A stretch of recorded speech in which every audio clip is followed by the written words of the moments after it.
Assalamualaikum warahmatullahi wabarakatuh. Saya Nadia Istiqomah dari Prodi Akuntan 2018. Di sini saya akan mempresentasikan pada mata kuliah Aspek Hukum dalam Bisnis dengan Bapak dosen Sugeng Prayitno. Di sini saya akan membahas mengenai hukum pembiayaan non-bank yang dengan subbab Pegadaian PT Pegadaian Persero dengan UPC Perdamaian Setabat. Ada hukum korupsi. Korupsi di Indonesia berkembang secara sistematik. Bagi banyak orang, korupsi bukan lagi merupakan pelanggaran hukum, melainkan sekedar suatu kebiasaan. Bahwa dalam seluruh penulisan perbandingan korupsi antar negara, Indonesia selalu menempati posisi paling rendah. Satu, berbagai macam telah ditempuh untuk memberantas korupsi secara bersamaan dengan semakin canggih modus yang dilakukan oleh pelaku korupsi. Hal ini dapat dengan kebijakan-kebijakan yang telah dilakukan oleh pemerintah dalam upaya memberantas korupsi di negeri ini. Dalam upaya pencegahannya dan pemberantasannya, tindak pidana korupsi telah cukup banyak peraturan. Perundang-undangan yang mengatur tentang pencegahan dan pemberantasan korupsi, Undang-Undang Nomor 31 Tahun 1999 tentang pemberantasan tindak pidana korupsi yang sebagaimana telah diubah dengan Undang-Undang Nomor 20 Tahun 2001 tentang perubahan atas Undang-Undang Nomor 31 Tahun 1999 tentang pemberantasan tindak pidana korupsi. Nah, pegadaian sendiri, pegadaian atau rumah gadai adalah sebuah individu atau lembaga yang menawarkan jasa peminjaman uang kepada masyarakat dengan jaminan benda milik masyarakat yang ingin melakukan pinjaman uang. Bila suatu barang digadaikan untuk mendapatkan pinjaman dari pegadaian, maka pada waktu yang telah ditentukan oleh pegadaian boleh membeli kembali atau menebus kembali barang yang telah digadaikan dengan biaya tambahan atau bunga sebagai keuntungan pihak pegadaian.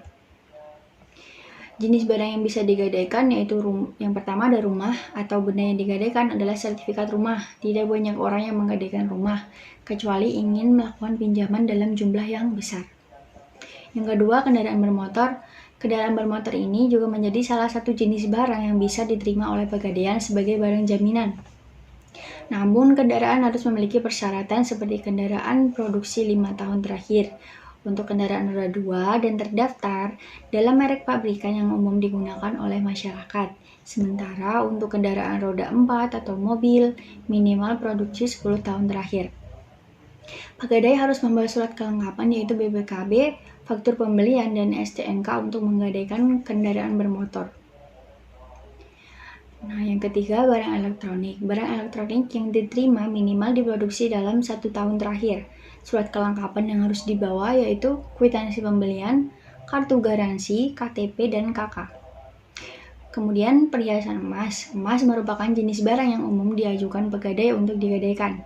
Nah, emas yang diterima oleh pegadaian ini dapat berupa kalung, cincin, gelang, hingga emas keping atau batangan.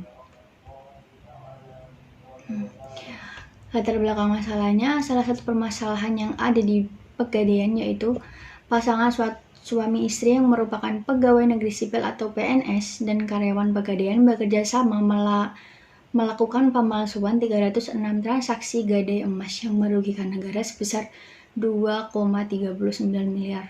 Wow. Adapun kedua tersangka antara lain SRS dengan umur 35 tahun sebagai pegawai negeri sipil dan istrinya berinisial DAS 35 tahun selaku karyawan pegadaian. RES saat ini telah ditahan di Rumah Tahanan Labuhan Deli, Kecamatan Hamparan Perak, Kabupaten Deli Serdang, sedangkan istrinya DAS menjalani tahanan kota. Nah, dalam kurun waktu Juli 2019 sampai Maret 2020 telah dilakukan pencairan uang pinjaman sebanyak total 306 transaksi yang seluruhnya merupakan gadai jaminan fiktif jenis barang palsu berupa perhiasan emas. Kemudian 306 lembar bukti surat gadai ini total pencairannya penjaminan yang dilakukan di AS bersama-sama dengan suaminya SRS adalah sebesar 2.394.468.800. DAS selaku kepala UPC Perdamaian menyalahgunakan jabatannya atas pencairan uang pinjaman tersebut dan diserahkan kepada suaminya. Nah, uang pinjaman tersebut digunakan untuk membeli kepentingan pribadi, sehingga perbuatan DAS bersama suaminya ini telah merugikan keuangan negara, khususnya BUMN, PT Pegadaian atau Persero, UPC Perdamaian Stabat.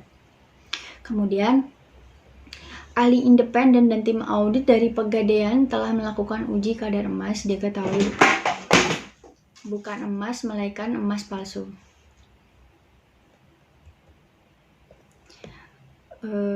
Jadi penyelesaiannya, kedua tersangka Paparius diduga telah melanggar pasal 2 ayat 1, pasal 3 junto pasal 18 Undang-Undang Nomor 31 Tahun 1999 tentang pemberantasan tindak pidana korupsi, sebagaimana telah diubah dengan Undang-Undang Nomor 20 Tahun 2001 tentang pemberantasan korupsi junto, pasal 55 ayat 1 KUH Pidana.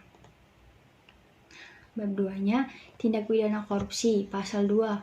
Setiap orang yang secara melawan hukum melakukan perbuatan memperkaya diri sendiri atau orang lain, atau suatu korporasi yang dapat merugikan keuangan negara atau perekonomian negara dipidana dengan pidana penjara seumur hidup atau pidana penjara paling singkat 4 tahun dan paling lama 20 tahun dan denda paling sedikit yaitu 200 juta rupiah dan paling banyak 1 miliar rupiah. Pasal 3, dalam hal tindak pidana korupsi sebagaimana dimaksud dalam ayat 1 dilakukan dalam keadaan tertentu, pidana mati dapat dijatuhkan. Baik, sekian presentasi dari saya. Jika ada kesalahan kata, saya mohon maaf. Terima kasih buat Bapak dosen, Bapak Sugeng. Wassalamualaikum warahmatullahi wabarakatuh.